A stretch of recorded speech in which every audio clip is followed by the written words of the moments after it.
is possible that, this happened while he was gone, because the next day, on August 6th, he went to Phoenix and then kind of started branching out from there. And then the other point is all the stuff about the Tesla. Maybe he loaned it to Celeste, and his phone wasn't the primary key. Maybe hers was, perhaps. But she's 14 years old. I mean, she doesn't. She can't drive. So let's live in a world where that's true. Like, hey, I'm breaking all these laws by being in a relationship with you. What's one more thing to leave in my car? How does she get the truck in the back?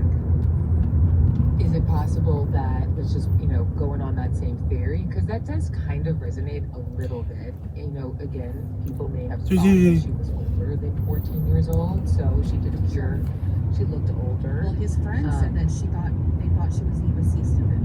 Yeah, that she was 19 years old. And by the way, I probably drove at 14 at some point. I don't know. Let's know we're grading on a curve here on these memories, but look at, just go there for a second. So yeah, he lends her his vehicle knowing that he's going to be out of town for a bit.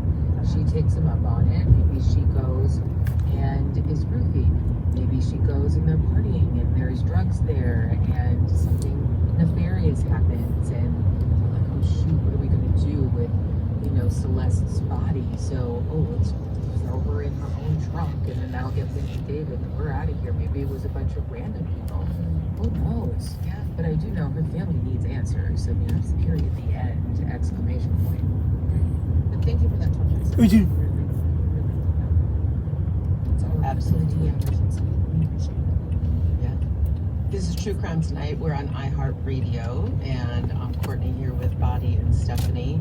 It's Talkback Tuesday, and we were just responding to a Talkback and DM on the David and Celeste Rivas case. And I think we have some on the Menendez brothers that have been there for a minute. Okay. Let's see, Cricket, who I feel like we've heard from Cricket before, unless there's more than one.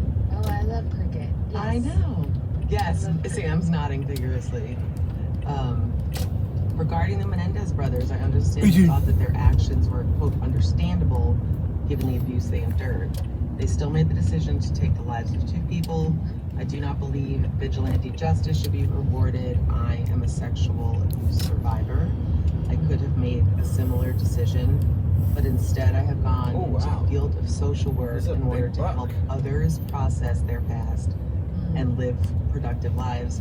I'm not sure I believe they should be paroled.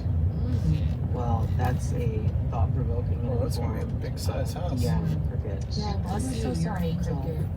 Yeah, Yeah. you're an angel, and talk about taking your pain and making it your purpose. That is the most admirable thing. And by the way, you're not alone in that. I can tell you, honestly, like, sometimes the breakthrough comes from the breakdown, right? That is just the reality of it.